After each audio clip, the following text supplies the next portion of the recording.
नमस्कार, आप देखना शुरू कर चुके हैं महाखबर। आप पहली बार हमारे चैनल पर आए हैं तो हमें सब्सक्राइब करें, शेयर करें। राहुल गांधी की भारत जोड़ो यात्रा को 100 दिन हो गए हैं। उनकी राजनीतिक यात्रा एक ऐसे युवक की कहानी है जिसने अपनी दादी को गोलियों से छिन्न भिन्न शरीर देखा, अपने पिता का तो शरीर भी नहीं देख पाया, जिसने अपनी माँ को राजनीति से दूर रहने को कहा और बोला देश सेवा करने के लिए राजनीति में जाने की क्या जरूरत है। मेरी दादी और पिता देश के लिए मर गए थे, मैं देश के लिए जीऊंगा। फिर वो न चाहते हुए राजनीति में आते हैं, लगातार 3 चुनाव जीतते हैं और फिर उसे शहजादा कहा जाता है। यह शहजादा 2009 में अपनी पार्टी को शानदार जीत दिलाता है, फिर भी यह शहजादा देश का शहंशाह बनने से इनकार कर देता है। वो शहजादा अपनी पार्टी को बदलने की कोशिश करता है, लेकिन पुराने दरबारी उसे छोटा बाबा बोलकर उसकी सियासत को बचकाना कहते हैं और उसे बेवकूफ का तमगा देते हैं।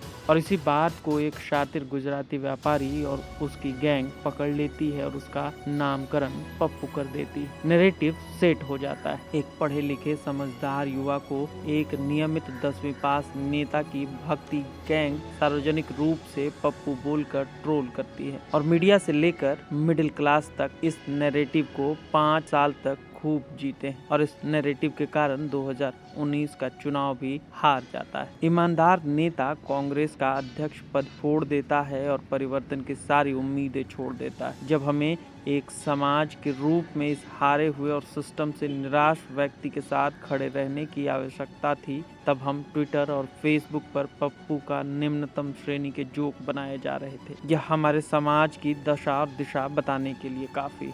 फिर कोरोना काल और किसान आंदोलन आता है। अपनी ही पार्टी और सिस्टम से हारा छात्र फिर से कोशिश करता है।